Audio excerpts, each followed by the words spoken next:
किए जाएंगे, गोलियां चलाई जाएंगी। ये तो इनकी डराने की राजनीति है। अब आप एक बात बताइए, हमारे जो किसान है, 2-4 तो है नहीं, लाखों की तादाद में पूरे भारत में नियर अबाउट 95 करोड़ किसान है, 95 करोड़ के करीब हैं। तो कितनी गोलियां मारेंगे, कितना जुल्म करेंगे, कितना जेलों में भरेंगे? नहीं है गोलियां, नहीं है इतनी जेलें। तो ये किसान मूवमेंट कामयाब हो रहा है। अगर आप देखें, टकैत साहब ने तो यहाँ तक कह दिया कि 4-5 स्टेटों में इलेक्शन हो जाए, उसके बाद हम इंडिया गेट आएंगे 4 लाख ट्रैक्टर लेकर। तो इनके तो वैसे तोते उड़ रहे हैं सरकार के। अगर टकैत साहब पूरे किसानों को लेकर आ गए तो हमारा होगा क्या? ये तो 26 जनवरी का जख्म अभी तक नहीं भूले, जबकि चुनिंदा किसान गए थे दिल्ली में।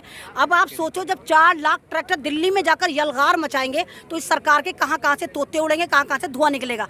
तो ये तो गोलियां मारे, बम मारे, कुछ भी करें, इनको पता है ये किसान जो है इस वक्त एक क्रांति बन चुके हैं और इनको बिठाना, इनको कुचलना, इनको दबाना सरकार के हाथ से निकल चुका है। किसान जीत की ओर अग्रसर हैं।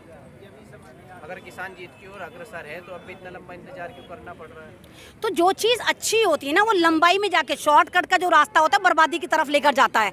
जो लॉन्ग टर्म में जाते हैं, सीधा सीधा रास्ता बहुत ज़्यादा सही होता है। और आप देखिए 5 महीने लगभग होने वाले हैं इस किसान मूवमेंट को, और इतनी ही शिद्दत से अगर किसान यहाँ पर बैठा हुआ है, मैं कहती हूँ 4 किसान भी बैठे हुए हैं, ये जैसे कहते नहीं है, अव्वल बात तो हज़ारों हैं, अगर 4 भी बैठे हैं तो ये मूवमेंट कामयाब है। और सरकार को पता है, वो डर रही, इसलिए जल्दी जल्दी इलेक्शन करवा कर ईवीएमओ को लूट रही है। आपने नहीं देखा आसाम में एमएलए जो खड़ा था, वो खुद ही ईवीएम को किडनैप करके लेके जा रहा था, चल आ भाग चलें। ईवीएम भी भागने को तैयार हो गई। वो तो आसाम वालों ने कहा कहाँ भाग के जा रही, इधर को आ। पकड़े गए थे, नहीं पकड़े गए थे। तो इनको पता है कि हम सिर्फ ईवीएम से सरकार बना सकते हैं। तो ये हर जगह लूट मार कर रहे हैं, लेकिन नाकाम हो रहे हैं। बांग्लादेश बंगाल में हार चुके, आसाम में जलील हो रहे, क्योंकि इनको पता है कि अब जो है कांग्रेस बैक कर रही है सत्ता की तरफ, इसलिए जल्दी जल्दी इलेक्शन करवा के लूट मार मचाना चाहते हैं। दावा जो है वो अब कामयाब होता है कि ईवीएम से बीजेपी जो चुनाव जीतती है। तो ये नहीं, तो ये तो ईवीएम से ही जीतती है भाई।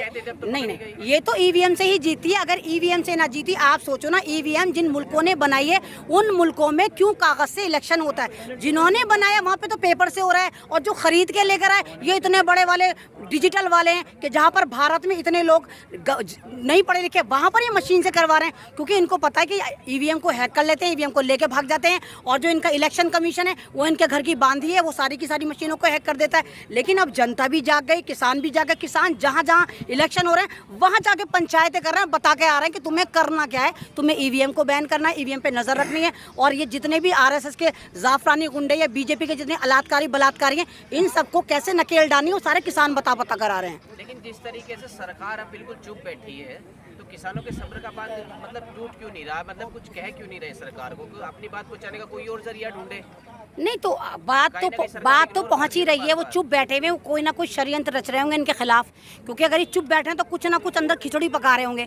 लेकिन ये किसान अगर शर्री होते या आतंकवादी सोच के होते तो पहले दिन जाके दिल्ली को ध्वस्त कर देते, लूट लाट के आ जाते, जब ये नवंबर में दिल्ली में आए थे। इतना मुश्किल नहीं था। अगर आप गलत रास्ते पे चलते हो तो जीत आपको बहुत आराम से मिल जाती है, लेकिन वो जीत टेम्परेरी होती है, परमानेंट नहीं होती। तो किसान को लॉन्ग टर्म में जीना है, लॉन्ग टर्म में यहाँ पे लोगों का साथ देना है। किसान अपने लिए नहीं बैठा, मैं बार बार कह रही हूँ, किसान अपने लिए बैठा ही नहीं है, किसान पूरे भारत के लिए बैठा हुआ है। वो कह रहा है कि रोटी बचा लो, क्योंकि रोटी खतरे में। अगर एमएसपी आ गई, सब हो गया, तो सारी दुकानें बंद हो जाएंगी, सारे जितने भी छोटे मोटे ठेले वाले हैं, गल्ले वाले हैं, मंडियाँ सब बर्बाद हो जाएंगी। तो किसान भारत को बचाने के लिए बैठा है, और भारत इतने आराम से तो नहीं बचेगा जिसमें बर्बादियाँ इतनी लग गई।